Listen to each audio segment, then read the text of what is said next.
Donc, on accueille maintenant Sophie Ramspacher qui va nous parler de l'intuition. Et je vais me présenter rapidement. Donc, je suis Sophie Ramspacher. Je suis passionnée, on va dire même amoureuse de mon sujet, de l'intuition. Et je transmets les clés en entreprise parce que je me suis rendu compte qu'en entreprise, on écoutait très peu l'intuition, hormis les dirigeants qui vont s'écouter et donc qui vont sortir du lot, qui vont donner peut-être plus de liberté à leurs collaborateurs pour faire en sorte qu'ils soient plus innovants, qu'il y ait plus de aussi que ça circule mieux, voilà. Et donc moi, l'idée, c'est vraiment de développer cette qualité en entreprise. On ne nous a pas appris à écouter, à interroger cette intuition. On ne nous a pas appris à nous faire confiance. Euh, Souvent, on entend dire que l'intuition, c'est risqué, alors que le raisonnement, lui aussi, peut être risqué. Si on part sur des bases qui sont erronées, le raisonnement, il peut être parfait et pourtant, le résultat sera erroné également. Pour entreprendre et innover, l'intuition, c'est ce qui va faire votre différence. C'est ce qui va faire que vous allez écouter, que vous allez revenir vraiment à ce que ça a dit à l'intérieur.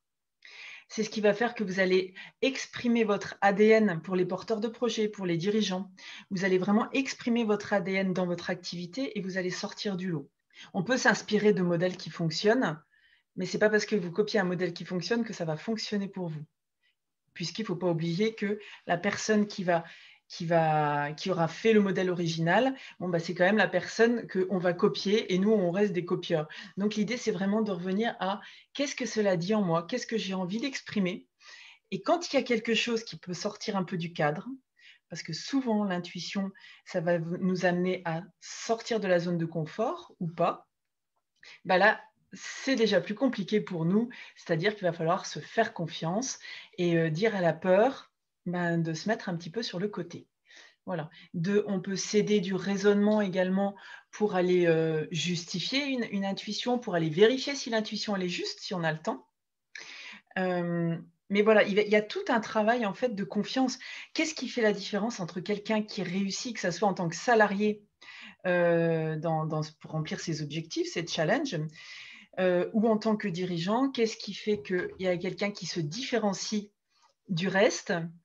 C'est qu'il s'écoute aussi, c'est il laisse aussi cette part intuitive s'exprimer. Il n'y a pas que le raisonnement, il fait en sorte que marche main dans la main l'intuition et le raisonnement. En fait, j'ai souvent cette image du flamant rose qui est de pourquoi on resterait sur une patte. Vous ne voyez pas, mais je suis en train de lever une patte. Pourquoi on marcherait sur une patte alors qu'on en a deux?